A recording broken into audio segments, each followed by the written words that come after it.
আমাকে বিভিন্ন ধরনের গালাগালি করে আমাকে স্টেজ থেকে বের করে দিচ্ছে। আরে একদিন তদ্রুপ ভাবে তার স্টেজে ঢুকেছিল। তো ওইখানে ঢুকেও আমি কয়েকটা প্রশ্ন করেছিলাম যে ওই কোরআনের সত্যতা নেই। এখন হাদিসকে তো সে হাদিসের সত্যতা না পাওয়ায় সে হাদিসকে অস্বীকার করে। তদ্রুপ ভাবে তো কোরআনের সত্যতাও পাইতে হবে। এখন দেখা গেল যে হাদিসের সত্যতা ডিনাই করার পর হাদিসের সত্যতা ডিনাই যখন সে করলো তখন কোরআনের সত্যতা কোনোভাবেই সাবিত করতে পারতেছে না। আচ্ছা, এই এখানে আবু সুফিয়ান ভাইটার ভাই, নাম এখানে কি? একটা কথা আব্দুল বলি, জলিল। আপনার কথা একটু একটু মাঝখানে ইন্টারাপ্ট করি। যেমন বলেন, দেখি সমস্যা নেই। নাস্তিক মগা মহিউদ্দিন, ও যেভাবে মনে করেন যে না পারলে ধরা খাইলে গালাগালি করে বের করে দেয়। আমরা দেখতে পাচ্ছি যে এই যে তারা কোরআন যারা বিকৃতি করে, আপনি যার নাম বললেন রেদওয়ান, সেও কিন্তু কি করে, বের করে দেয়। তো আমার প্রশ্ন হচ্ছে যে তাদের সাথে এত মিল কেন নাস্তিকদের সাথে? এটার এটা উত্তর বুঝতে সে দিছে তো, এটার উত্তর সে নাস্তিকদের লাইভে যে দিছে তো। হাদিস অস্বীকার করার যে প্রচেষ্টা, যে যে উদ্দেশ্যে করুক না কেন, এই প্রচেষ্টা হলো দিন অস্বীকার করার প্রচেষ্টা। ভাই আপনাদের তো থাম্বনেলে তো হাদিস নিয়ে আলোচনা করার কথা, আপনারা তো কোরআন নিয়ে আলোচনা করতেছেন খালি। শুনেন ওইয়া ভাই। আচ্ছা শুনেন, পরবর্তীতে আলোচনা হবে, আপনি মানে যদি আলোচনা কোরআন করতে নিয়েই চান। আপনারা আগাইতে এখন পারতেছেন না, হাদিস আনলে তো দিশাই খুঁজে পাবেন না। সেটাই। আচ্ছা, আমি একটা কথা বলি। ওই যে আপনিও ওই রিজওয়ানের ভক্ত না ইয়া ভাই? রিজওয়ানের এখান থেকে আসছেন না শাহেদ বাইরে, বিশেষ করে ওই যে রিজওয়ানের যারা ভক্ত আছে, জি। রিজওয়ান যে আপনার রিজওয়ানের যে ভক্ত, আমি তো রিজওয়ানের লাইভে গেলাম, রিজওয়ানকে একটা প্রশ্ন জিজ্ঞাসা করলাম। এই রিজওয়ান যে কিনা হাদিসের উপর বিভিন্ন মানে প্রশ্ন তুলে, এবং সে বলে যে হাদিস লেখা নিষিদ্ধ, হাদিস লেখা হচ্ছে যে এটা হাদিসের মধ্যে আছে যে হাদিস লেখা নিষেধ, হাদিস লেখা যাবে সুফিয়ান না। ভাই, আমি সুফিয়ান তারে ভাই, দেখাইলাম যে আল্লাহ পাক রব্বুল আলামিন কোরআনের মধ্যে বলেছেন যে লিখিত কোরআন আল্লাহ নাজিল করেন নাই, কিন্তু আমরা যে কোরআন দেখি এই কোরআনটা হচ্ছে যে লিখিত। এটার উত্তর কি? সে এটার উত্তর তো দিতে পারে নাই, আমাকে বিভিন্ন ধরনের গালাগালি করে আমাকে স্টেজ থেকে বের করে দিচ্ছে। আরে একদিন তদ্রুপ ভাবে তার স্টেজে ঢুকেছিল। তো ওইখানে ঢুকেও আমি কয়েকটা প্রশ্ন করেছিলাম যে ওই কোরআনের সত্যতা নেই। এখন হাদিসকে তো সে হাদিসের সত্যতা না পাওয়ায় সে হাদিসকে অস্বীকার করে। তদ্রুপ ভাবে তো কোরআনের সত্যতাও পাইতে হবে। এখন দেখা গেল যে হাদিসের সত্যতা ডিনাই করার পর হাদিসের সত্যতা ডিনাই যখন সে করলো তখন কোরআনের সত্যতা কোনোভাবেই সাবিত করতে পারতেছে না। আচ্ছা, এই এখানে আবু সুফিয়ান ভাইটার ভাই, নাম এখানে কি? একটা কথা আব্দুল বলি, জলিল। আপনার কথা একটু একটু মাঝখানে ইন্টারাপ্ট করি। যেমন বলেন, দেখি সমস্যা নেই। নাস্তিক মগা মহিউদ্দিন, ও যেভাবে মনে করেন যে না পারলে ধরা খাইলে গালাগালি করে বের করে দেয়। আমরা দেখতে পাচ্ছি যে এই যে তারা কোরআন যারা বিকৃতি করে, আপনি যার নাম বললেন রেদওয়ান, সেও কিন্তু কি করে, বের করে দেয়। তো আমার প্রশ্ন হচ্ছে যে তাদের সাথে এত মিল কেন নাস্তিকদের সাথে? এটার এটা উত্তর বুঝতে- সে দিছে তো, এটার উত্তর সে নাস্তিকদের লাইভে যে দিছে তো তাবিদ ভাই।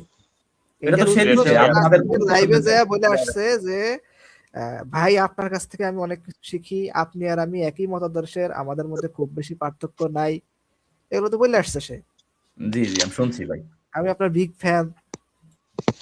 আচ্ছা, আমাদের মধ্যে যে জাহাঙ্গীর হোসেন ভাই আসছেন, ওনার কাছ থেকে একটু ওনার সাথে একটু কথা বলি তাবিদ না, ভাই। আচ্ছা ভাই, বার্তাটা শেষ করে ফেলি, আমি বার্তাটা আচ্ছা, শেষ শেষ করে করেন, ফেলি। আপনার বার্তা শেষ। তো দ্বিতীয় দ্বিতীয় দিন আমি গেলাম, তখনও কিন্তু আমার সাথে এই কোরআনের সত্যতা নিয়ে আর কথা বলে না।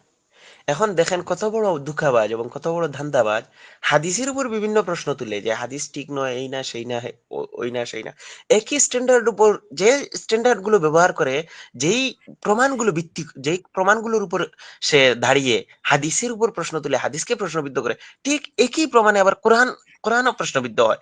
কিন্তু যখন কেউ প্রশ্ন করে তখন হচ্ছে যে মানে সে এই তারে গালি দিয়ে বের করে দেয়। এখন আমাকে সে তার স্টেজ গুলা থেকে সম্পূর্ণরূপে ব্লক করে রেখেছে, তার হোয়াটসঅ্যাপ গ্রুপ থেকে আমাকে বের করে দিছে, বুঝতে এই পারছেন? যে এই যে একবার দেখেন ওই এই সুফিয়ান ভাই, এই যে দেখেন, এই যে পাগলের শোক মনে মনে, ঠিক আছে, এখান থেকে বাইরে হয়ে যায়, এখানে কমেন্ট করতেছে এই চ্যানেলের পক্ষে ইস্টাবলিশ করার জন্য একজন মুমিনকে কথা বলতে দিলেন না, কিন্তু আলহামদুলিল্লাহ সে আপনাদের সবার উপর জয়লাভ করে চলে গেছে। এখন পালিয়ে যেয়ে যদি মনে করে যে আমি জিতে গেলাম, তাহলে ভাই আর কি বলার আছে বলেন?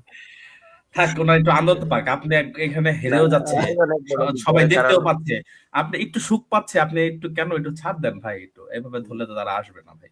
না ওনারা না একটু ঠিক আছে না, করে দেন। এখন এখানে বসে হাদিস বসে যদি তো মানব রচিত হয়, হাদিস যদি মানব রচিত হয়, তাহলে তো কোরআনও মানব রচিত। আসলে এই যে আমাদেরকে একটু আগে আবুল কালাম ভাই না বললেন না যে আপনারা কেন হাদিস, আপনারা তো হাদিসে নিয়ে আলোচনা করতে চাচ্ছেন, কেন কোরআন নিয়ে আলোচনা করতে চাচ্ছেন? আমরা এই জন্য আলোচনা করতে চাচ্ছি, হাদিস যেই আপনাদের হাদিসের উপর যে আপত্তি আছে, সে আপত্তিগুলা আমরা দেখতেছি কোরআনের উপরে আপনাদের ভাষায় তুলে আসে, সেটাই আপনাদের চোখে দিয়ে দেখাই দিচ্ছি। দেখুন না যে এই আপত্তিগুলা ভাই, ইনভ্যালিড।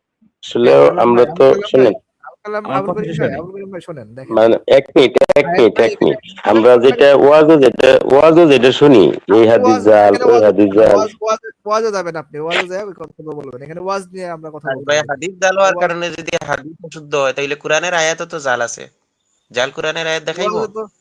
ওয়াজে তো কোরআন নিয়েও কথা বলে, তাহলে এখন কোরআনও বাদ দিয়ে দিতে হবে, তাহলে এখন ওয়াজ নিয়ে যদি কথা বলতে হয়। আপনি যে একটা ওয়াজে কথা বললেন, রচিত জিনিসটা রচিত জিনিসটা আপনি এটা ঠিক বললেন না। কোরআন ও মানব রচিত না তো। প্রমাণ তো করতেছেন আপনারা, ওইটা আমি তো বলি নাই কোরআন মানব না রচিত। না আমি না, বলছি আপনারা যেটা কোরআন প্রমাণ যেটা করতেছেন। ওহী, কারণ কোরআনে বলা আছে এই কোরআন আয়াতের মতো আরেকটা আয়াত বানাই নিয়ে আসো, নিয়ে আইতে পারছে কেউ? নিয়ে আসতে পারে নাই। তা নিয়ে আসতে তো আমি কিন্তু তো বললাম এই যে আত্মিয়াতুলিল্লাহি সালাওয়াতু ওয়া তাইবাতু, এটা তো কোরআনের আয়াতের মতো আয়াত, কেন না আপনি প্রমাণ জি, করেন এটা আয়াত না? কারণ আগে শুনছি যে হাদিস ওই নামাজ বেহেস্তের চাবি, অন হুজুরের কয়টা নাই চাবি না। এখন আমরা কোনটা বিশ্বাস করবো বলেন তো দেখি?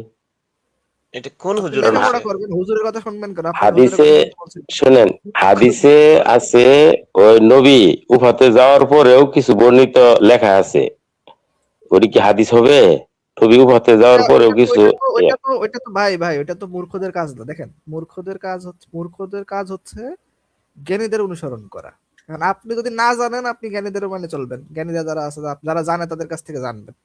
এটা ঠিক আছে কথাটা। এখন না না, আপনি মনে করে মূর্খ হয়ে আরেক মূর্খের অনুসরণ করেন, আর কইরা বলেন যে ভাই আমি কি করবো, আমি কি বিশ্বাস করবো, এটা তো আপনার সমস্যা ভাই, এটা তো আমাদের সমস্যা না। এটা ঠিক ঠিক আছে? আছে। আচ্ছা, আপনার এই